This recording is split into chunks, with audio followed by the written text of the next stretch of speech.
ان کی حالت ہندو اوبیسی سے کم ہے.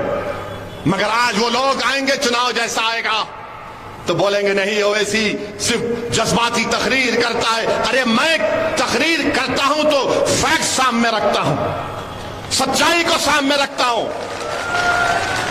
مگر آپ صرف اپنے فائدے کے لیے غلامی کرتے ہیں. میں اپنے فائدے کے لیے نہیں لڑ رہا ہوں, میں مظلوموں کے فائدے کے لیے لڑ رہا ہوں.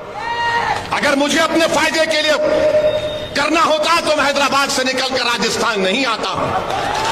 اگر مجھے اپنے فائدے کے لیے کرنا ہوتا تو میں حیدرآباد سے نکل کر جنید اور نصیر کے گھر کو نہیں جاتا. اگر مجھے اپنے فائدے کے لیے کرنا پڑتا تو بھارت کے کونے کونے میں نہیں جاتا میں.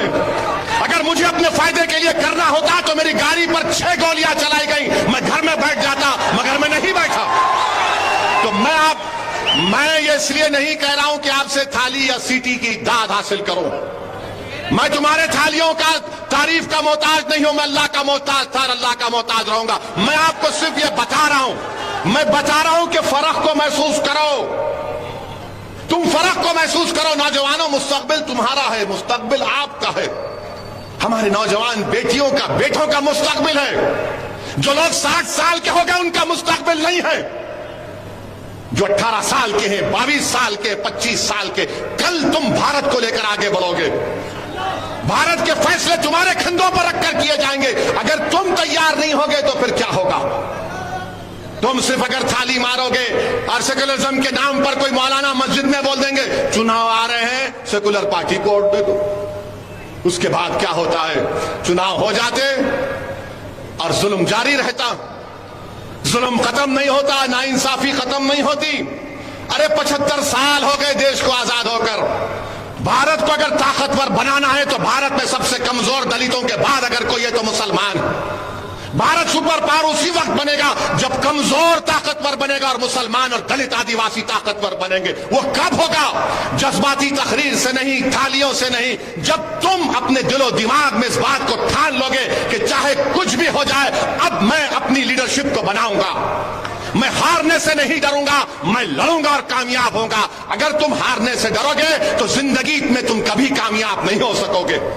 میں اپنی زندگی کا تجربہ تمہارے سامنے رکھ رہا ہوں. تم ہارنے سے ڈرنا چھوڑ دو.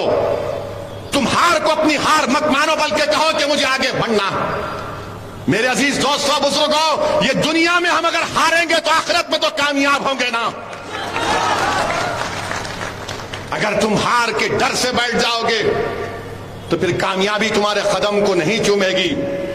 ارے بہادر وہ لوگ ہیں جو نتیجے کی فکر نہیں کرتے, منزل پر نظر رکھ کر جدوجہد کرتے. آپ کو اپنی سیاسی لیڈرشپ بنانا ہے.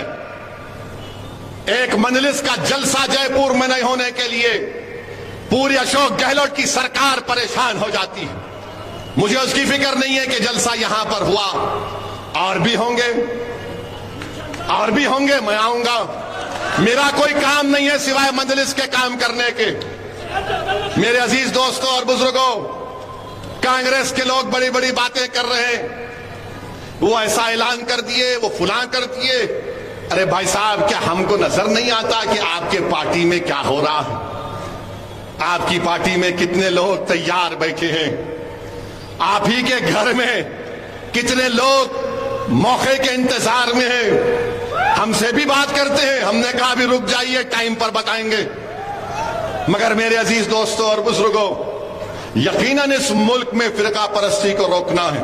چینل کو لائک, شیئر اینڈ سبسکرائب کریں اور بیل آئیکن دبانا نہ بھولیں.